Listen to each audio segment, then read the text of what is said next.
அன்பார்ந்த ஆசிக் தோழர்களே, ஒரு சில மாதங்களாகவே ஒரு குறிப்பிட்ட படத்தை நான் பெரிய அளவில் எதிர்பார்த்துட்டு இருந்தேன். அப்படிப்பட்ட ஒரு படம் தான் இன்றைக்கி வெளியாயிருக்கு. சிறை என்ற சொல்லக்கூடிய படம் வெளியாகி 3 நாள் ஆச்சு. மக்கள் மத்தியில் பெரிய அளவில் வரவேற்பு பெற்றிருக்கு. இதுவரையிலும் தமிழ் சினிமாவில் இப்படிப்பட்ட ஒரு விஷயத்தை எந்த படமும் பேசலைங்கிற அளவுக்கு தைரியமாக இன்னைக்கு சங்கிகளுக்கே செருப்படி கொடுக்கும் விதமாக இந்த படம் என்பது இன்றைக்கி உருவாக்கப்பட்டிருக்கு. ஸோ அப்படிப்பட்ட இந்த சிறை படத்தை குறித்து தான் இந்த காணொலியில் பார்க்க போகிறோம். அவசியம் மறக்காமல் ஸ்கிப் பண்ணாமல் முழுமையாக பாருங்கள். இந்த படம் ஒரு பெரிய தாக்கத்தை இன்றைக்கி ஏற்படுத்தி இருக்குங்கும் போது முஸ்லீம் சமூகம் இது எப்படி கொண்டாட வேண்டும் என்பதை தாண்டி இந்த எடுக்கப்பட்ட இயக்குநர்களை எந்தளவு கண்ணியப்படுத்த கடமைப்பட்டிருக்கிறோம் அப்படிங்கிற விஷயங்களையும் கூடுதலாக நம்ம யோசிக்கணும். வாங்க இந்த படத்தை குறித்து பார்ப்போம். பார்ப்பதற்கு முன்னாடி நமது ஆஷிக் தோழர் என்ற இந்த சேனலை மறக்காமல் சப்ஸ்கிரைபர் செய்து உங்களது உறவினர்களுக்கும் நண்பர்களுக்கும் இந்த செய்தியை பகிருங்க. மறக்காமல் கீழே இருக்கக்கூடிய பெல் ஐக்கானை கிளிக் பண்ணுங்கள். இதன் வழியாக நமது செய்திகள் உடனுக்குடன் உங்களை வந்தடையும். வாங்க சம்பவத்துக்குள்ளே போவோம். என் அன்பார்ந்த தோழமைகளே, உலகத்தில் பல்வேறு திரைப்படங்கள் வெளியாகக்கூடிய எல்லா படங்களும் எல்லா சமூக பிரச்சனைகளும் பேசுதான்னு கேட்டால் அப்படி பேசாது. ஏனென்றால் இந்த திரைப்படம் உலகம் அப்படிங்கிறதே ஒரு பொழுதுபோக்கு உலகம். அந்த பொழுதுபோக்குக்குள்ளே ஆபாசங்கள் இருக்கும், கட்டுக்கதைகள் இருக்கும், இன்னும் பல்வேறு அனாச்சாரங்கள் இருக்கும், இன்னும் வன்மங்கள் இருக்கும். இதெல்லாம் ஒரு மூலதனமாக வைத்து தான் என்ன பண்ணுறாங்க, பல நபர்கள் படங்களை இயக்கிட்டு இருக்காங்க. ஆனால் ஒரு சில நபர்களே மக்களுடைய பிரச்சனையை அடையாளப்படுத்தணும், மக்கள் தவறானவர்கள் இல்லை, இவர்கள் சரியானவர்கள்னு சொல்லிட்டு தைரியமாக பேசணும், அதுவும் எப்படி ஆதிக்க சக்திக்கு எதிராகவே பேசணும்னு சொல்லிட்டு களமாடக்கூடியவர்களாக இருக்கிறாங்க. அப்போ இவர்களுக்கு பெரிய பொருளாதார தேவை என்பதை தாண்டி இந்த விஷயத்தை அட்ரஸ் பண்ணணும் அப்படிங்கிறது தான் மைய இலக்காக இருக்குது. அப்படிப்பட்ட படங்கள் தான் இன்றைக்கி தமிழ் சமூகத்தில் 1-2 வந்துட்டுருக்கு. இதுவரையிலும் வந்த படங்கள் தலித்திய படங்கள் நீங்கள் பார்த்துருப்பீங்க. மாரி செல்வராஜ் ஆகட்டும், பாரஞ்சித் ஆகட்டும், வெற்றிமாறன் ஆகட்டும், இவங்க எடுக்கக்கூடிய படங்கள் எல்லாமே தலித்திய பிரச்சனை. ஒரு தலித் கைது செய்யப்படுறானா, உதாரணத்துக்கு ஜெய்பீம் எடுத்தீங்கன்னா ஒரு தலித் எந்தளவு கஷ்டப்படுறான், அவனை அடித்து எப்படி கொள்கிறாங்க, விசாரணைக்குன்னு அழைச்சி போட்டு போய் அவனை எப்படி இறக்க வைக்கிறாங்க, எந்தளவுங்க சாதிய ஆணவம் இருக்குது அப்படிங்கிற பல்வேறு பிரச்சனைகளை அடையாளப்படுத்துது. இது களத்தில் இன்றைக்கும் இருக்கக்கூடிய பிரச்சனை தான். ஆனால் பல்வேறு விதங்களில் தலித்திய பிரச்சனைகள்லாம் பேசின பல்வேறு இயக்குநர்கள் ஏனோ அடிப்படையில் இருக்கக்கூடிய இஸ்லாமியர்களுடைய வலியும் வேதனையும் பேசப்படலை. அப்படிங்கிறது நமக்கு ஒரு ஆதங்கமாகவே இருந்துச்சு. இஸ்லாமியர்களை தொடர்ந்து இந்த தமிழ் சமூகம் எப்படி காட்டிட்டு வந்திருக்கு தமிழ் சினிமானா, தீவிரவாதியா, பயங்கரவாதியா, கள்ளக்கடத்தல் செய்பவனா, குற்றவாளியாக அப்படின்னு சொல்லி இன்றைக்கி காட்டிக்கொண்டே வந்திருக்கிறது. கடந்த 20-30 ஆண்டுகளில் விஜய் ஆகட்டும், விஜயகாந்த் ஆகட்டும், கமல் ஆகட்டும், இன்னும் அர்ஜுன் ஆகட்டும், இவங்க எல்லாமே தேசபக்தி என்ற போர்வையில் சில விஷயங்களில் முஸ்லீம்களே பிரதான தீவிரவாதிகள் அப்படின்னு காட்டிட்டு வந்திருக்கிறாங்க. இந்த மனித குலத்தில் என்றைக்குமே தவறு செய்யக்கூடியவர்கள் இருப்பாங்க. தவறு செய்யக்கூடியவனுக்கு மதமோ சாதியோ ஒரு பின்புலம் கிடையாது. மதம் பின்புலத்தின் காரணமாக அவன் தவறு செய்கிறாங்கிற அந்த கண்ணோட்டமே நீ பார்க்கக்கூடாது. தவறு செய்பவன் அவன் ஒரு குற்றவாளி அப்படிங்கிற கண்ணோட்டத்தில் நம்ம பார்க்க கடமைப்பட்டிருக்கின்றோம். ஏனோ இன்றைக்கி முஸ்லீம்கள் ஒரு சின்ன தப்பு செஞ்சாலும் அவனை நேராக பயங்கரவாதி, உலகத்திலே இவன் ஒருத்தன் தான் தவறு செய்கிறான், இவனால் தான் பிரச்சனையை ஏற்படுத்துங்கிற அளவுக்கு இன்றைக்கி சினிமாக்கள் பிம்பங்களாக கட்டி எழுப்பி வச்சிருக்கு. அப்போ அடிப்படையில் முஸ்லீம்கள் இருக்கக்கூடிய மனிதநேயம் என்ன, நல்லொழுக்கங்கள் என்ன, அரண்கள் என்ன, இதை பற்றி எந்த படமும் பெருசாக பேசுகிறதில்ல. அதே போல் முஸ்லீம்கள் எந்தளவு கொடுமைக்குள்ளாகிறாங்க, குறிப்பாக ஆதிக்க சக்தியின் காரணமாக இந்த பாசிச வெறியாட்டம் கொண்டவர்கள் ஜியோனிஸ்டுகள் வழியாக எந்தளவு அவங்க கஷ்டங்களை அனுபவிச்சுட்ருக்காங்கன்னு சொல்லிட்டு ஒரு படங்கள் கூட அவனுடைய ரியாலிட்டி லைஃப்பை கொண்டு முன்னாடி நமக்கு காட்டினதே இல்லை.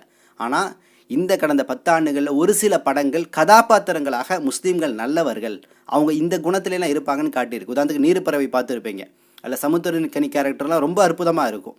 இன்னும் பல்வேறு படங்களில் முஸ்லீம்கள் சரியாக இருக்கிறாங்கிறத தாண்டி இந்த சமூகத்தில் அவர்கள் மனிதநேயம் கொண்டவர்களாக இருக்கிறாங்க அப்படிங்கிறத காட்டுது. அதை நம்ம களத்திலே பார்க்குறோம். முஸ்லீம்கள் பொதுவாக எப்படிப்பட்டவர்கள் உங்களுக்கே தெரியும். பேரிடர் காலங்களில் முதலாவதாக உதவக்கூடியவர்கள் முஸ்லீம்கள். கொரோனா காலகட்டமாக அவங்க தான் முன்னாடி நிற்கிறாங்க. அப்போ எல்லா விதத்திலும் ஏன் போட்டி போட்டு முன்னாடி நிற்கிறாங்க? ஏன் அதே மனிதநேயம் பிற நபர்களுக்கு கிடையாதான்னு கேட்டால் இவருடைய மார்க்கம் அடிப்படையில் அந்த மனிதநேயத்தை இவங்களுக்கு வளரக்கூடிய பண்புகளை கற்றுக் கொடுக்குது. அதனால தான் முஸ்லீம்கள் எல்லாத்தையும் கொரோனா காலகட்டங்களில் பாருங்கள், எவ்வளோ பெரிய நல்லவனாக இருக்கட்டும், ஐயோ கொரோனா எனக்கு வந்தால் நான் இறந்துடுவேனேன்னு பயப்பட்டான். ஏன் முஸ்லீம் பயப்படலை? அவன் நம்புவதெல்லாம் ஏக இறைவன், அவன்கிட்ட கூலி கிடைக்கும் நம்பினான். அதனால களத்தில் நின்னா அவன் தற்காப்போடு இந்த வேலைகளை செஞ்சான். சாதி மதம் பாராமல் எல்லா உடல்களையும் அடக்கம் பண்ணான். அப்போ முஸ்லீம்கள் அடிப்படையில் இப்படிப்பட்ட குணம் கொண்டவர்களுங்கிறத கூட ஒரு படம் காட்டுவது கிடையாது. இப்படிப்பட்ட முஸ்லீம்கள் மத்தியில் பொய்யான வழக்குகள் போடப்பட்டு சிறைக்கு அனுப்பக்கூடியவர்கள், விசாரணை கைதியாகவே பல ஆண்டுகள் சிறையில் வாழக்கூடியவர்கள், நிரபராதிகள் அப்படிங்கிற விஷயங்களை கூட இன்றைக்கி எந்த படங்களும் காட்டுவது கிடையாது. ஆனால் கடந்த சில ஆண்டுகளாக நான் சொன்ன நல்ல படம் ஒன்று இருக்குது. அந்த வரிசையில் ஒரு 3 படங்கள், மாநாடு பார்த்துருப்பீங்க, அது நல்ல படம். சிம்பு நல்ல கதாபாத்திரத்தில் நடிச்சிருப்பார். அதே போல் இது அயோத்தி ஒரு சிறந்த படம். சசிகுமார் ஒரு அருமையான படம். இடையில ஒரு சந்தித்து பேசக்கூடிய வாய்ப்பு கிடைச்சிச்சு. ரொம்ப அற்புதமான ஒரு கேரக்டர் ரோல் பண்ணியிருந்தார். அதே போல் இன்று வெளியாக இருக்கக்கூடிய சிறை. ஸோ இந்த 3 படத்தில் இருக்கக்கூடிய ஒரு ஒற்றுமை நான் என்னென்னு பார்க்குறேன்னா பெயர். முதலாவதாக அந்த மாநாடு படத்தில் பார்த்தீங்கன்னா அப்துல் ஹாலிக்குங்கிற பேர் வச்சுருப்பார் சிம்பு. அப்துல் ஹாலிக். ஹாலிக்னா படைக்கக்கூடியவன்னு வரும். அதே போல் பார்த்தீங்கன்னா அயோத்தி படத்தில் சசிகுமாருடைய கேரக்டர் என்னன்னு பார்த்தீங்கன்னா அப்துல் மாலிக்குங்கிற அந்த கதாபாத்திரம். பெயர் கடைசி வரை அவர் சொல்ல மாட்டார். கடைசியில் தான் உங்கள் பேர் என்னன்னு கேட்கும்போது அப்துல் மாலிக்னு சொல்லும் போது ஒரு பெரிய சாக்காயிரும். ஏன் அவ்வளவு தூரம் உதவி செய்தவன் முஸ்லீம் அல்லன்னு ஒரு நபர் நினச்சிட்டு இருக்கிறான். முஸ்லீம்னாலே வெறுக்கக்கூடிய சிந்தனையில் ஒருத்தன் இருக்கான். அவன் இறுதியில் அப்துல் மாலிக்னு பேர் சொன்ன முன்னாடி அப்படி அதிர்ச்சி ஆயிடுறான். இப்படிப்பட்ட நபரையா நான் தவறாக நினச்சிட்டேன்னு சொல்லிட்டு. ஸோ அப்துல் மாலிக்குங்கிற கேரக்டர் பார்த்துருப்பீங்க. அப்போ அப்துல் ஹாலிக் அப்படிங்கிற கேரக்டர் நீங்கள் மாநாட்டில் பார்த்தீங்க. அப்துல் மாலிக்குங்கிற அயோத்தியில். இந்த படம் சிறையில் இந்த கேரக்டருடைய பேர் வந்து அப்துல் ரஹூஃப். அப்போ இந்த 3 படத்தில் அப்துல்ங்கிற வார்த்தை பிரயோகிக்கப்பட்டிருக்கு. அதே போல் அப்துல் மாலிக், அப்துல் ஹாலிக், அப்துல் ரஹூஃப். இந்த 3க்கு அர்த்தம் என்னென்னா மாலிக்னா படைக்கக்கூடியவனுடைய அடிமை, அதாவது படைச்சவனுடைய அடிமை மாலிக். அப்துல் ஹாலிக் அதுவும் கிட்டத்தட்ட ஆட்சியாளன் வரும். அப்துல் ஹாலிக்குங்கிறது ஆட்சியாளன். அப்போ ஆட்சியாளனுடைய அடிமை. அப்புறம் அப்துல் ரஹூஃப். ரஹூஃபும் கிட்டத்தட்ட இறைவனுடைய ஒரு பெயராக இருக்குது, இறைவனுடைய அடிமை. அப்போ எல்லாமே படைப்பாளனுடைய அடிமையாக இருக்கிறேன் அப்படிங்கிற மாதிரி பேர் தான் இந்த 3 படங்களில் வைக்கப்பட்டிருக்கு. எனக்கு இது வந்து ரொம்ப ஆச்சரியமாக இருந்துச்சு. அப்துலுங்கிற வார்த்தையை 3 படங்களையும் பயன்படுத்தியிருக்காங்க. அந்த அப்துலுங்கிற வார்த்தை அடிமை. அப்துல்னால என் அடிமை, ஸ்லாவரி அடிமை. யாருடைய அடிமை? எவனுக்குமே நான் அடிமை கிடையாது, நான் இறைவனுக்கு மட்டும்தான் அடிமை அப்படிங்கிற அந்த பொருள் படம் இந்த பேர் வைத்து இருக்கிறது எனக்கு ரொம்ப சந்தோஷமாக இருந்துச்சு. ஸோ அந்த விதத்தில் தான் இன்றைக்கி இந்த 3 படங்கள் நான் சொன்னதில் இந்த 3வது சிறைங்கிற படம் தான் ஒரு மைய பிரச்சனை நோக்கி போயிருக்கு. கிட்டத்தட்ட படம் முழுக்கவே ஒரு 2 மணி நேரம் படம் ஓடிச்சு. படம் முழுக்கவே முஸ்லீம்கள் சரியானவர்கள்ங்கிற தாண்டி முஸ்லீம்கள் அநீதி இழைக்கப்படுகிறார்கள், பொய்யான வழக்குகள் அவர்கள் மேலே போடப்பட்டு அவர்கள் சிறை வைக்கப்பட்டு பல நாட்கள் விசாரணை கைதியாக இருக்கிறாங்க. அப்படி இல்லாவிட்டாலும் சில வழக்குகள் அவர்கள் கைது செய்யப்பட்டாலும், குற்றவாளி என்று கைது செய்யப்பட்டாலும் முறையாக விசாரித்து அதற்குரிய நடவடிக்கை எடுக்காமல் அது நீண்டு கொண்டே செல்கிறது பல ஆண்டுகளாக சிறையில். அப்போ வாழ்க்கை முழுக்கவே அதில் கழிச்சிட்றான். தண்டனை செஞ்சுட்டான், அதுக்குரிய குற்றம் அனுபவித்து வெளியே வரணும்ல. அப்படி இல்லை, அந்த தண்டனைக்கான விசாரணையே நடக்காமல் பல ஆண்டுகள் சிறையில் வாடுவது என்பது எவ்வளோ பெரிய கொடுமை. இன்றைக்கி முஸ்லீம் சிறைவாசிகள் இன்றைக்கி வந்து சிறையில் இருக்கிறாங்க, இல்லை அந்த தண்டனை கொடுக்கப்பட்டவர்கள் இருக்கிறாங்க. விசாரணைக்கு சென்றவர்கள் 10-20 ஆண்டுகளாக சிறையில் இன்றைக்கி விசாரிக்கப்படாமலே சிறையில் வாழ்ந்து கொண்டு இருக்கிறார்கள். அப்போ இப்படிப்பட்ட முஸ்லீம்கள் வந்து வெளியே வரணும் அப்படிங்கிறதுக்காக இந்த தமிழ் சமூகத்தில் பல கட்சியை சார்ந்தவர்கள், அமைப்பை சார்ந்தவர்கள் தொடர்ந்து களத்தில் போராடி கொண்டே இருக்கிறார்கள், இன்றைக்குமே இருக்கிறாங்க. ஸோ இந்த சமயத்தில் தான் இந்த படம் வெளியாக இருக்கிறது அப்படிங்கிறது பல்வேறு விஷயங்களை நமக்கு வந்து ஒரு பெரிய அளவில் யோசிக்கக்கூடிய தன்மையை நோக்கி கொண்டு செல்லுது. ஸோ சிறை 2 மணி நேரம் ஓடக்கூடிய இந்த படம், இந்த படத்துடைய கதை எழுதுனது யான்னு பார்த்தீங்கன்னா தமிழ் டானாக்காரன் அப்படிங்கிற படம் எடுத்துருப்பார் பார்த்தீங்களா, அந்த தமிழ் தான் இந்த படத்துடைய கதை எழுதியிருக்கிறார். ஸோ இதற்கு திரைக்கதை அமைச்சு வசனங்கள் எழுதி இயக்கக்கூடிய நபராக யார் இருந்திருக்காங்கன்னா சுரேஷ் விஜயகுமாரி என்று சொல்லக்கூடிய அற்புதமான இயக்குனர். இவர் நான் மாரி செல்வராஜன் நினைக்கிறேன். ஐ திங்க் அவருடைய பட்டறையிலிருந்து வளர்ந்தவர். ஸோ ஒரு நல்ல இயக்குனராக இருந்திருக்காரு. முதல் படமே ஒரு வெற்றி படம் அமைஞ்சிருக்கு அப்படிங்கிறது நம்ம பார்க்க முடியுது. ஒரு சரியான கதைக்களம். ஸோ இவர் எடுத்த இந்த சிறைப்படத்தில் பார்த்தீங்கன்னா லீடிங் கேரக்டரில் யார் நடிச்சிருக்கான்னு பார்த்தீங்கன்னா விக்ரம் பிரபு நடிச்சிருக்கிறாரு. விக்ரம் பிரபுடைய பேர் வந்து கதிரவன் சொல்லிட்டு இல்லை வருது. ஆக்சுவலி டானாக்காரனுடைய என்ட்ருக்கு பார்த்தீங்களா, அதுலேருந்து தொடரக்கூடிய ஒரு படமாக கூட இது நம்மளால் பார்க்க முடியுது. ஸோ கதிரவன் அப்படிங்கிற கேரக்டரில் வந்து விக்ரம் பிரபு வராரு. அதே போல் 3 ரமேஷ் இருக்கார்ல, அவர் வந்து காதர் பாஷா என்று சொல்லக்கூடிய ஒரு ரோலில் வராரு. இன்னும் புதுசாக அந்த பையனாக வந்திருக்கக்கூடியவன், அதாவது அப்துல் ரவுஃப்னு பேர் வச்சுருக்காங்களா, அந்த பையனாக வரக்கூடியன்னு பார்த்தீங்கன்னா ஆகாஷ் குமார் என்று சொல்லக்கூடிய நபர் வராரு. அதே போல் பார்த்தீங்கன்னா அதில் வரக்கூடிய ஹீரோயினாக நடிச்சிருக்கக்கூடியவங்க வந்து அனிஸ்மா அனில்குமாரி. இவங்க வந்து கேரளா ஒரு ஆக்டராக இருக்கிறாங்க. அதே போல் அதில் ஜட்ஜாக வருவாங்க பார்த்தீங்கன்னா, அவங்களும் மலையாளி, கொஞ்சம் ஸ்லாங்கில் பேசுவார் ஒருத்தர். அதே போல் இவர் இருக்க அப்துல் ரவுஃப் இருக்கா பிள்ளையில், இந்த பையனுடைய அம்மாவாக வரக்கூடியவங்க கூட ஒரு மலையாளியாக இருக்காங்கன்னு நம்ம பார்க்க முடியுது. ஸோ இந்த மலையாள கதாபாத்திர தேர்வு என்பது எனக்கு ரொம்ப பிடிச்சிருந்துச்சு. ஏன்னா நீங்கள் மலையாள சினிமாவில் தான் நேச்சுரலில் பார்க்க முடியும், இயல்பாக இயற்கையாக ஒரு படம் இருக்கும். அந்த கதைக்களம் நகரம் எங்கேயுமே ஸ்லாக் ஆகாது, எங்கேயுமே சலிப்பு தட்டாது, அந்த விஷயத்தை உள்வாங்கக்கூடிய அடிப்படையில் இருக்கும். அப்போ கேரளாவில் இருக்கக்கூடிய பெரும்பான்மையான நடிகர்கள் அந்த தன்மையில் வளர்ந்தனால தமிழ் இது போன்ற ஒரு பெரிய விஷயத்தை பேசக்கூடிய படங்களில் மலையாள நடிகர்கள் வந்து திறம்பட நடிக்கிறாங்க. அந்த பெண்லாம் பார்த்தீங்கன்னா அவ்வளோ யதார்த்தமாக நடிச்சிருப்பாங்க. அந்த ஹீரோயினாக இருக்கிறவங்க நல்ல முறையாக நடிச்சிருப்பாங்க. ஸோ அதே போல் வந்து அந்த அப்துல் ரவுஃபுடைய அம்மாவும் ஒரு நல்ல கதாபாத்திரத்தை ரோல் பண்ணியிருப்பாங்க. ஸோ படத்துடைய விஷயத்துக்குள்ளே இப்போ போவோம். 2 மணி நேரம் ஓடக்கூடிய இந்த படத்தில் ஆரம்பம் சீனே பார்த்தீங்கன்னா வேலூரில் காட்டுறாங்க. அந்த ஃபஸ்ட்டு ஷாட்லேயே பார்த்தீங்கன்னா பின்னாடி புர்கா போட்டு நடந்துட்டு இருப்பாங்க. கதை என்னன்னு கேட்டிங்கன்னா நம்ம முழுமையாக சொல்ல வேணாம், ஏன்னா இதோடைய சர்ப்ரைஸ் போயிடும். நீங்கள் கண்டிப்பாக அதை பார்க்கணும் அப்படிங்கிறது அந்த ஆசையாக இருக்குது. ஸோ இந்த கதையுடைய ஒரு சின்ன புள்ளி நம்ம சொல்லணும்னு கேட்டிங்கன்னா, அப்துல் ரவுஃப் என்று சொல்லக்கூடிய ஒரு இளைஞன் கைது செய்யப்படுகின்றான். ஒரு கொலை வழக்கின் பின்னணியில் அவன் சிறைப்படுத்தப்படுகின்றான். இவன் என்ன பண்ணுவாங்கன்னா எஸ்கார்டு என்று சொல்லக்கூடியவர்கள் நீதிமன்றத்துக்கு அழைச்சிட்டு போவாங்க. ஒவ்வொரு முறையும் அழைச்சிட்டு போவாங்க. கிட்டத்தட்ட 5 ஆண்டுகள் கொஞ்சம் கொஞ்சமாக ஒரு முறையும் வாய்தா வர வர அழைச்சிட்டு போவாங்க. இவனால் பெருசாக பேச முடியாது. அதே போல் அப்துல் ரவுஃபுடைய கேரக்டர் பார்த்திங்கன்னா ரொம்ப இயல்பாக இருக்கும். இயல்புன்னு நான் சொல்கிறது எப்படின்னா, ஒரு உண்மையான முஸ்லீம், அப்பாவி முஸ்லீம் எப்படி இருப்பான், அவனுக்கு எதுவுமே தெரியாது, பேச தெரியாது, ஆனால் அவனுக்கு நீதி வேணும்னு ஆசைப்படுவான் அப்படிங்கிறதும், அவன் முஸ்லீம்கிறனால அந்த நீதி மறுக்கப்படுவது அப்படிங்கிறதும் ஒரு பெரிய விஷயம் தானே. அந்த அடிப்படையில் தான் அந்த கேரக்டர் என்பது வடிவமைக்கப்பட்டிருக்கும். ஸோ இவன் என்ன பண்ணுவான்னு கேட்டிங்கன்னா, ஒவ்வொரு வாய்தாவுக்கும் போயிட்டு வந்துருப்பான். ஸோ இந்த சமயத்தில் தான் பார்த்தீங்கன்னா கதிரவன் என்று சொல்லக்கூடிய விக்ரம் பிரபு கேரக்டர் இருக்குல்ல, கதிரவன், அவங்க வந்து உள்ளே வந்து இவனை வந்து எஸ்கார்டில் கையில் எடுப்பாங்க. அதாவது இவங்க போய் அழைச்சிட்டு போய் கோர்ட்டில் சப்மிட் பண்ணணும். இந்த சமயம் தான் கதையாக இருக்குது. அதாவது வேலூர் ஜெயிலிருந்து திருச்சி பஸ்ஸில் சிவகங்கையை நோக்கி போகிறாங்க. வேலூர்லேருந்து சிவகங்கையில் இருக்கக்கூடிய கோர்ட்டுக்கு திருச்சி பஸ்ஸில் இவங்க போகிறாங்க. இந்த போகக்கூடிய இந்த வழிப்பயணங்கள் தான் கதையாகவே அமையுது. இவனை எப்படி கூட்டு போகிறாங்க, இவனுடைய பிரச்சனைகள் என்ன, எதனால இவன் பாதிக்கப்பட்டிருக்கா அப்படிங்கிற விஷயங்கள் தான் இந்த படம் முழுக்கவே பேசுது. இந்த படம் பேசக்கூடிய விஷயங்கள் எல்லாமே இன்றைக்கி களத்தில் இருக்கக்கூடிய பிரச்சனையாக இருக்குது. அதில் ஒரு சில வசனங்கள் மட்டும் எனக்கு ரொம்ப பிடிச்சிருந்துச்சு. முதல் விஷயம் என்னென்னு கேட்டிங்கன்னா, அப்துல் ரஹூஃப், இந்த பேர் உங்களுக்கு நல்லா தெரியும். இந்த பேரை எந்த இடத்துல அடையாளப்படுத்துகிறாங்க அப்படின்னா, இந்த கதிரவங்கிற கேரக்டர் இருக்குல்ல, இவரும் கூட 2 கான்ஸ்டபிள் வருவாங்க, எஸ்கார்டா, லாங் எஸ்கார்டா. ஸோ இவங்க 3 பேர் வருவாங்க. வரக்கூடிய வழியில் தான் இந்த நபரை கூட்டு வருவாங்க. அப்துல் ரவுஃபை கூட்டு வரக்கூடிய சமயத்தில் பார்த்திங்கன்னா, திடீர்னு ஒரு இடத்துல என்ன ஆகும்னா, ஒரு பெரிய ஃபைட் ஆகும். கூட வர்றவங்க ட்ரிங்க் பண்ணிட்டு அந்த காவலர்கள் அடிதடியில் ஈடுபடுறதுனால இவன் எஸ்கேப் ஆகும். ஸோ இவனை தேடிட்டே இருப்பாங்க. ஆனால் இவன் ஒரு சில விஷயங்களுக்காக நேராக போய் போலீஸ் ஸ்டேஷன்லேயே இருந்துருவான். அந்த போலீஸ் ஸ்டேஷனுக்கு நேராக போய் கம்ப்ளைண்ட் கொடுக்கலான்னு போகும்போது அங்கே அமர்ந்துருப்பான். அந்த இடத்துல ஒரு அதிகாரி இருப்பார். இவங்க எல்லாத்தையும் விசாரிக்கும் போது எல்லாத்தையும் பயங்கரமாக மிரட்டிட்டு, சரி கூப்பிட்டு போங்க, உன்னுடைய துப்பாக்கியை கொடுன்னு கேட்பாங்க. துப்பாக்கி கொடுத்த பின்னாடி எடுத்து லோட் பண்ணிவிட்டு துப்பாக்கியுடைய நம்பர் கேட்பாங்க.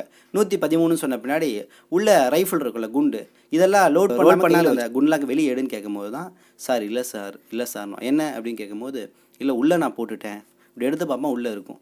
ஏன் உள்ளே போட்டேன், இது போடுற அதிகாரம் உனக்கு கிடையாது, லாங் எஸ்கார்ட்லாம் கையில் வச்சுருக்கணும், எதற்காக கண்ணா உள்ளே போட்டேன்னு கேட்கும்போது தான் அவன் ஒரு வார்த்தை பயன்படுத்துவான், சார் முஸ்லீம் சார் அவன் அப்படின்னு. அப்படின்னோட தான் அவருக்கு வந்து பயங்கர கோபமாகி சொல்லுவார், டேய் நானும் முஸ்லீம் தான். யார் 3ஆவது ரமேஷ் இருக்கார்ல, அவர் காதர் பாஷா, இந்த பேர் சொன்ன பின்னாடி சில நினைவுகள் உங்களுக்கு வரும். காதர் பாஷா அப்படிங்கிற கேரக்டரில் இருக்கக்கூடிய அவர், டேய் நானும் முஸ்லீம் தான், என்னை சுற்றுவியா, எங்கேடு என்னை சுட்டுப்பார் அப்படின்னு சொல்லிட்டு ஒரு மிரட்டிட்டு போடான்ருவாங்க. ஸோ அந்த இடத்துல பார்த்தீங்கன்னா இந்த கதிரவன் கேரக்டர் இருக்குல்ல, அவர் லோட் பண்ணியிருக்க மாட்டார். கூட ஒருத்தர் வெள்ளையாக இருப்பான், அவன் ஒன்று கோவப்படுவான், சண்டை போடுவான், அடிதடியில் ஈடுபடுவான். அந்த கேரக்டர் தான் என்ன பண்ணியிருக்குன்னா லோட் பண்ணி வச்சுருக்கோம். ஏன்னா இவன் முஸ்லீம்கிறனால தப்பிச்சு போயிடுவானோ, சுற்றுவோமோ அப்படிங்கும் போது அப்போ என்ன பண்ணுவார்னா மிரட்டிட்டு போயிடுவார். போன பின்னாடி கொஞ்சம் நேரம் கழித்து காரில் வந்து மீண்டும் அவங்கள பிக்கப் பண்ணும் போது தான் சொல்லுவார், டேய் முஸ்லீம்கெலாம் சும்மா நினச்சியா, நாங்களும் தமிழன் தாண்டா, இந்தியன் தாண்டா அப்படின்னு சொல்லிட்டு மதத்தால் நீங்கள் பார்க்காதான்னு சொல்லிட்டு அந்த கேரக்டர் பாஷா, அந்த கேரக்டர் காதர் பாஷா வந்து கண்டித்து சொல்லுவார், டேய் உங்களுக்கு தெரியுமா அப்துல் ரவுஃப்னா யாருன்னு சொல்லிட்டு 1995 ஈழத் மக்களுக்காக தீக்குளிச்ச நபர்றா, முதல் முறையாக ஈழத்துக்காக போராடிய நபர்றா அப்படின்னு சொல்லிட்டு அவங்களுக்கு வந்து ஒரு படிப்பனையாக சொல்லுவார். ஸோ இப்போ இந்த இடத்துல ஒரு முஸ்லீம் கேரக்டர் வந்து காவலராகவும் இருக்கிறாங்க. அந்த முஸ்லீம் கேரக்டர் காவலராக இருக்கக்கூடிய சமயத்தில் இருக்கக்கூடிய எதிராளி என்ன குற்றம் செய்தால் அதெல்லாம் தெரியாது, அவனை நீ ட்ரீட் பண்ணுற விதம் இருக்குது பார்த்தியா, அது மிகப்பெரிய பயங்கரவாத தன்மையில் இருக்குதுன்னு சொல்லிட்டு அந்த 3ஆவது ரமேஷுடைய கேரக்டர்கள் இங்கே பேசுது. அதே போல் அந்த காட்சியிலேருந்து அவர் வெளியே வந்து இந்த கோர்ட்டுக்கு போகிற சீன் அதெல்லாம் பார்க்கட்டும், அது ரொம்ப நல்லா இருக்குது. அதே போல் கோர்ட்டில் ஒரு சீனில் வந்து நான் தொழுதுக்கிறேன் அப்படின்னு சொல்லிட்டு அந்த அப்துல் ரவுஃப் கேரக்டர் கேட்கும், தொழுகக்கூடிய வாய்ப்புகள் கொடுப்பாங்க. அதை அந்த காவலர் என்ன பண்ணுவார், பாதுகாத்து அவன் அவனுடைய நம்பிக்கையில் இருக்கணும்னு சொல்லிட்டு முயற்சி பண்ணுவார். ஸோ இவ்வளோ விஷயங்கள் எல்லாமே இந்த படத்தில் வந்து பேசப்பட்டிருக்கு. அடிப்படையில் இந்த படத்தில் என்ன பிரச்சனைகள் பேசப்பட்டிருக்கு அப்படின்னு கேட்டிங்கன்னா, ஒரு முஸ்லீம் கைது செய்யப்படுறான் அப்படின்னு கேட்டிங்கன்னா, அவன் பல ஆண்டுகள் சிறையில் இருக்கான், வெறும் விசாரணை கைதியாகவே இருக்கான், ஆனால் அவனுடைய வழக்கு என்பது ஆஜருக்கே வரல அப்படிங்கிற விஷயத்தையும், மேலும் கோர்ட்டில் நடக்கக்கூடிய அந்த சிஸ்டம் இருக்குல்ல, அது வந்து பல்வேறு வழக்குகளை தேங்கி வைக்கிறனால பெரிய லெவலில் அந்த வழக்குகளை எடுக்காதனால இது போன்ற பிரச்சனைகளை ஏற்படுது அப்படிங்கிற விஷயம். மேலும் காவல் அதிகாரியாக வரக்கூடியவர்கள் வந்து ஒரு நீதியின் அடிப்படையில் செயல்படணும், கொஞ்சமாச்சு தங்களுக்கு இருக்கக்கூடிய பவரை பயன்படுத்தணும் அப்படின்னு சொல்லிட்டு ஒரு சில பவரை சொல்லுவாங்க. அதாவது அந்த கதிரவன் கேரக்டர் வந்து நீதிபதிகிட்ட நேரடியாக பேசுவதற்கு ஒரு வாய்ப்பை ஏற்படுத்தி தருவார். ஸோ இது போன்ற அந்த வாய்ப்புகள் வந்து எப்படி நம்மளை நம்பி வர்றாங்கல்ல, அவங்களுக்கு வந்து எந்தளவு உதவி செய்யணும் அப்படின்னு சொல்லக்கூடிய விஷயத்த அந்த கதிரவன் கேரக்டர் பேசுது. மேலும் காவல்துறையோடைய அந்த செட்டப் இருக்குல்ல, அது எந்த அளவு வந்து இன்றைக்கி வந்து எளிய மக்களுக்கு பயன்படாமல் சிக்கலில் இருக்குது, கொலாப்ஸாக இருக்குது அப்படிங்கிற விஷயத்தையும் அந்த கதிரவன் கேரக்டர் வந்து பேசிட்டு போகுது. ஸோ இப்படிப்பட்ட ஒரு திறமையான ஒரு சரியான படம் வந்து இன்றைக்கி வெளியாக இருக்குது. முஸ்லீம்கள் இன்றைக்கி உங்களுக்கு தெரியும் போலியான வழக்கு UAPA ஆகட்டும், இன்னும் பல்வேறு வழக்குகளில் வந்து கைது செய்யப்படுறாங்க. விசாரணை கைதி அழைச்சிட்டு போகிறாங்க. பல ஆண்டுகள் சிறையில் இருந்து பின்பு நிரபராதின்னு வெளியிடப்படுகிறாங்க. அப்போ இந்த போக்கு இருக்குல்ல, குற்றம் செய்தால் கூட அவனுக்கான உரிய தண்டனை சரியான முறையில் விசாரித்து கொடுப்பதே கிடையாது. விசாரணை நீடிச்சிட்டு போகும்போது எப்படி அவனுக்கான தண்டனை கொடுத்து அவன் எப்போ வெளியே வர்றது? அப்போ இந்த படம் இது ஒட்டுமொத்த பிரச்சனையை வந்து பேசுது. அப்படிங்கும் போது இதுவரையிலும் எந்த சினிமாவும் தைரியமாக பேசாத ஒரு படம், சங்கிகளுக்கு செருப்படி படம். ஏன்னு கேட்டிங்கன்னா சங்கிகள் என்னென்ன விஷயங்களை பரப்பிட்டு இருந்தாங்களா பொய்யும், அதற்கெல்லாம் வந்து இன்றைக்கி வந்து ஒரு சரியான பதிலடியாக இந்த படம் வந்து அமைஞ்சிருக்குன்னு பார்க்க முடியுது. ஸோ இந்த படத்தை இயக்குனர் எல்லாருக்கும் நம்ம வந்து நன்றி கடன் பெற்றுக்கின்றோம். குறிப்பாக தமிழ் ஆகட்டும், அதே போல் சுரேஷ் ராஜகுமாரி ஆகட்டும், இவங்க எல்லாமே இதற்கு மெனக்கட்டு பல்வேறு விஷயங்களை வந்து செயல்பட்டுருக்காங்கன்னு பார்க்க முடியுது. ஸோ இந்த படத்தில் இருக்கக்கூடிய இஸ்லாமிய நம்பிக்கைன்னு காட்டக்கூடிய சில விஷயங்கள் வந்து சற்று முரணாக இருக்குன்னு என்னால் பார்க்க முடிஞ்சிச்சு. இது கதைக்காக எடுத்திருக்கலாம். ஸோ அந்த ஊரை பொறுத்த வரைக்கும் ஒரே ஒரு முஸ்லீம் குடும்பம் தான் இருக்கிற மாதிரி காட்டுறாங்க. பெரிய முஸ்லீம்களாக இல்லாத மாதிரியும் பெரும்பான்மையாக இந்துக்கள் இருக்கிறாங்க, முஸ்லீம்கள் இங்கே இருக்கிறாங்க. அதே மாதிரி ஹீரோயின் கேரக்டரை பொறுத்த வரைக்கும் என்ன சொல்லணும்னா, சாதிய வரி, ஆணாதிக்கத்துவம் என்ற பல்வேறு விஷயங்கள் அந்த பெண்ணில் வந்து அடைபட்டு இருக்கிற அப்படிங்கிற விஷயத்தை பார்க்க முடியுது. ஹீரோயினாக கலைரசி கேரக்டர் ஆகட்டும், அப்துல் ரவுஃப் ஆகட்டும், இவங்க 2 பேத்துக்கு முன்னான காதல் அப்படிங்கிற ஒரு போர்ஷன் எப்படி காட்டுறாங்கன்னா, சின்ன வயசுலேருந்தே இவங்க 2 பேரும் பழகிட்டு இருந்திருக்காங்க அப்படின்னு ஒரு காட்சியை காட்டுவாங்க. அதாவது அவங்க அப்பா இறந்துருப்பாரு. அவர் பேர் பார்த்தீங்கன்னா யாசின். அவர் கிட்டத்தட்ட 1945 இறந்துருக்கிறதா ஒரு ஃபோட்டோ காட்டுவாங்க. அந்த ஃபோட்டோலேருந்து நம்ம புரிஞ்சுக்க முடியுது. ஸோ அவங்க அப்பா சின்ன வயசில் இருக்கும் போதே இந்த 2 நபர்களும் வந்து சின்ன வயசுலேயே பேசியிருக்காங்க அப்படின்னு புரியுது. அதே போல் அந்த சின்ன பிள்ளை ஏதாவது வாங்க வரும்போது வாங்கிட்டு எங்கள் அம்மா காசு கொடுக்குறாங்க போகும்போது காசை கொடுத்து தான் நீ போகணும்னு அந்த சின்ன பையன் சொல்லுவான். ஸோ அந்த சமயத்துலேருந்தே இவங்களுடைய பழக்க வழக்கம் இருந்திருக்கு. ஸோ அதனால் பெருசான பின்னாடி இவங்களுக்கு மத்தியில் வந்து காதல் வந்திருக்கு. இது மதம் கடந்த காதலை மட்டுமே மையமாக வச்சு தான் இவங்க 2 பேர் இயங்குறாங்க அப்படிங்கிறத போகிற போகல பல்வேறு இடங்களில் காட்டுவாங்க. ஒரு குறிப்பிட்ட இடத்துல அந்த ஹீரோவுடைய அப்துல் ரவுஃபுடைய அம்மாவும் இறந்துருவாங்க. அதே போல் இந்த பெண்ணுடைய அப்பாவும் இறந்துருவாங்க. அந்த படம் பார்த்தா உங்களுக்கு தெரியும் ஏன் அந்த பொண்ணுடைய அப்பா இறந்தாங்கன்னு. ஸோ 2 பேரும் என்ன பண்ணுறாங்கன்னா, இழப்புகளுக்கு அப்புறமும் 2 பேர் நேசிக்கிறாங்க அப்படிங்கிற விஷயங்களும் 2 பேருடைய நம்பிக்கையில் இருக்கிறாங்க. இந்த கோர்ட்டில் வந்து அவன் வெளியே வரணும்னு சொல்லிட்டு 2 பேரும் அவங்க நம்பிக்கை அடிப்படையில் வணங்கக்கூடிய முறை, அதாவது நான் சொன்னேன்ல தொழுவான் அந்த கோர்ட்லன்னு சொல்லிட்டு இந்த பெண்ணை வந்து கோயிலில் போய் வணங்குவாங்க. ஸோ இந்த 2மே வந்து மதம் கடந்த ஒரு அன்பையும் காதலையும் மையமாக வச்சு எங்குதுன்னு சொல்லிட்டு பல்வேறு விஷயங்கள் பேசுவாங்க. இதில் பல்வேறு விஷயங்கள் நமக்கு சில மாற்றுக்கருத்துகள் இருந்தால் கூட, மாற்றுக்கருத்துகள் என்பது முஸ்லீமாக இருந்தால் கூட அந்த சூழல் எப்படி காட்டுறாங்கன்னா, நான் சொன்ன மாதிரி ஒரே ஒரு முஸ்லீம் குடும்பம் இருக்குது, பல்வேறு பெரும்பான்மையாக இந்துக்கள் இருக்கிறாங்க. ஸோ இந்த பையன் என்ன பண்ணுவாங்கன்னா, நம்ம 90 பிறந்தனால நமக்கு தெரியும். இந்த படம் கிட்டத்தட்ட 1999 காலகட்டங்களில் இருக்கக்கூடிய நிகழ்வு காட்டியிருக்கும். அந்த பஸ் தோற்றமாகட்டும், அங்கே இருக்கக்கூடிய செட்டப் எல்லாமே ஒரு மிகப்பெரிய அளவில் 90 காலகட்டங்களில் எப்படி இருந்துச்சு தமிழகம் அப்படின்னு காட்டியிருப்பாங்க. அதில் குறிப்பாக வந்து அந்த டெக் கேஸ்ட்லாம் அன்றைக்கி வாடகைக்கு விடுவாங்க. உங்களுக்கு தெரியும், வீட்டுக்கு நீங்கள் கேட்டிங்கன்னா டிவி கொண்டு வந்து வச்சு டெக்கில் படம் போட்டு காட்டுவாங்க. இது மாதிரி என்ன பண்ணுவான்னா, அப்துல் ரவுஃப் பல்வேறு இடங்களில் போய் அந்த வீடியோலாம் போட்டு காட்டுவான்.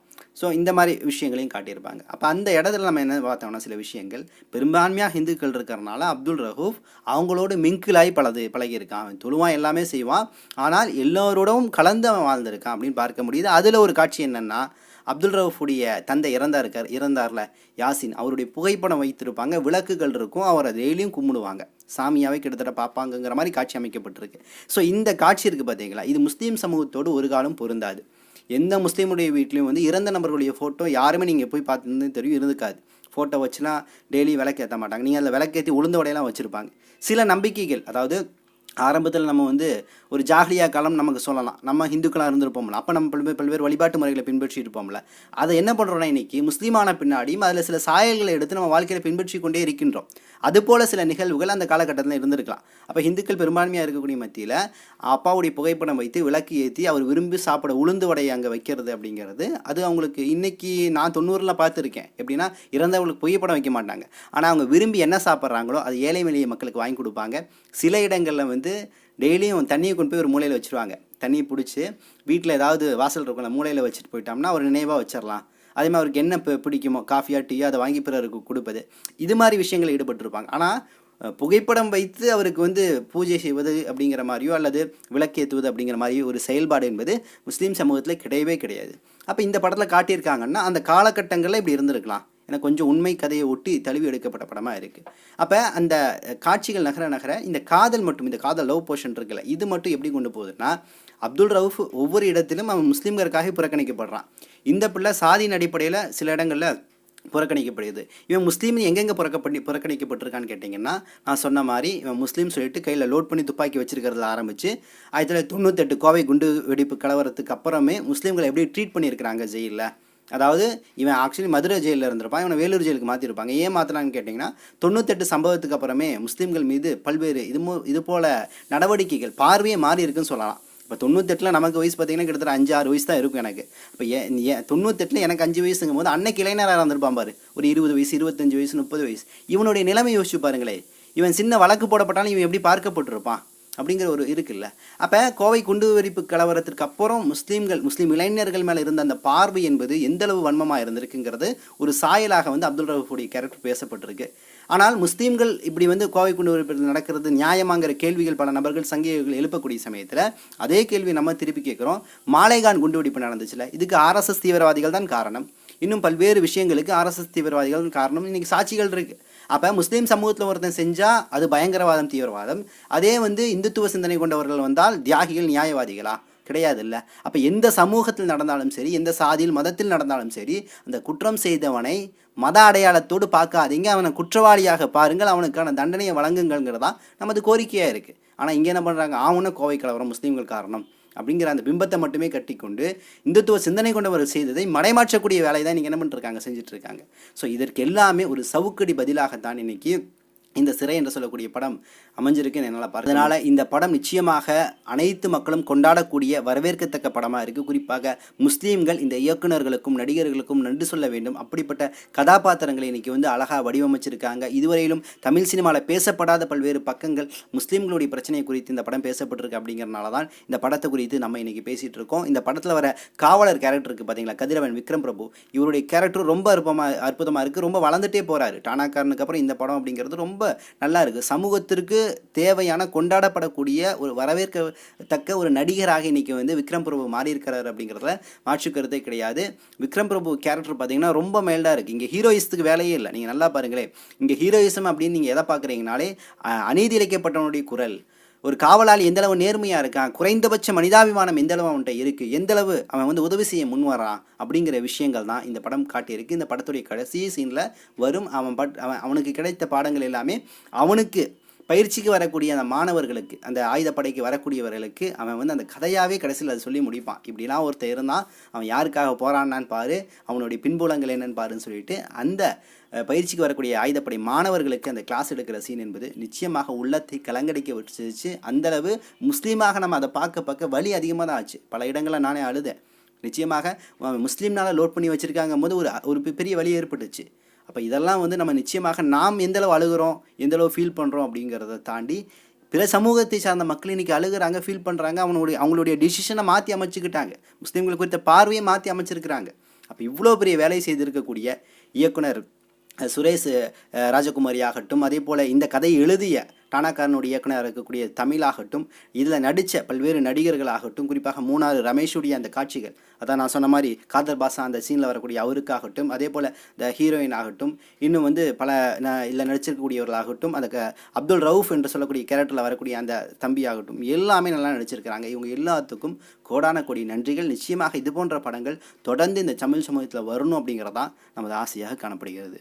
ஸோ இன்னும் சில தகவல்களை திரட்டிக்கொண்டு இன்ஷா அல்லாஹ் விரைவில் உங்களை சந்திக்கின்றேன். நன்றி. அஸ்ஸலாமு அலைக்கும் வரஹ்மத்துல்லாஹி வபரகாத்துஹு.